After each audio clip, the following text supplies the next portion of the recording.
Hey, did you guys know that there was a video game console so futuristic it actually had to travel back in time just to try to save the world from the video game crash of 1983? Unfortunately, it's failed, but I still have it and it's still awesome. I am the Video Game Collector and this is Second Opinion Games, and today we look at the Vectrex.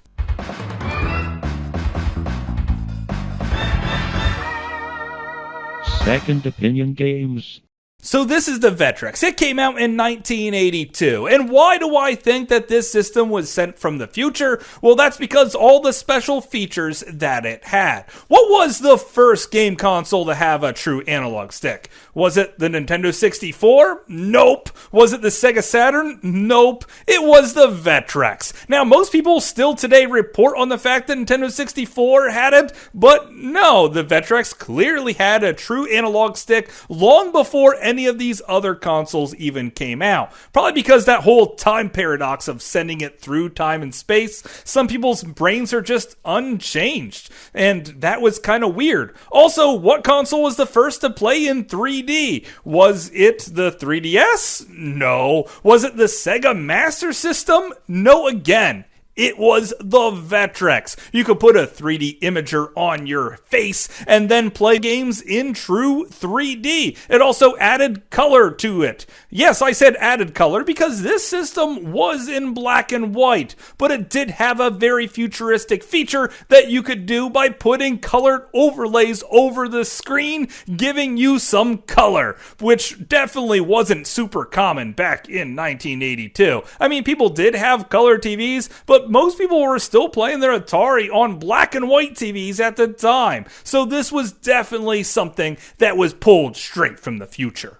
Still not convinced? Well, this system also had a light pen that allowed you to draw on the screen and make some sweet animations and even some cool music with its awesome sound chip. And if you search around YouTube long enough, you could find all of the impressive works of art that are out there. And if you still don't believe me, well then sprite scaling. What was the first console that did that? Was it the Super Nintendo? No, they completely faked every bit of sprite scaling there. Was it the Sega CD?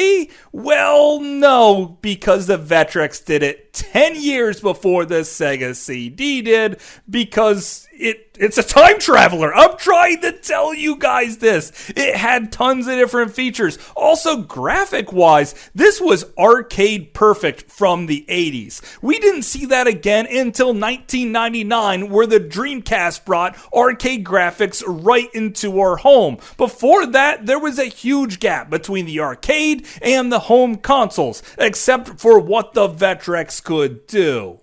Now, you might remember that TVs at the time were super heavy. However, the Vetrix itself only weighs a few pounds. It even has a handle built right onto the back of it, making it a portable system, assuming you have a wall to plug it into. And also, there is some dangerous side effects of time travel. Because every Vetrix has an internal flux capacitor, if you happen to want to work on one of these and you open it up, be aware that it could hold enough electricity inside to kill a man even after being unplugged for a full year. So this system can be extremely dangerous to work on. So seeing that this game system pioneered so many things, a light pen that actually works as touch controls, being able to play in 3D, sprite scaling 10 years ahead of any other console, and a true analog stick, and even arcade graphics at home, that means that this system was definitely sent from the future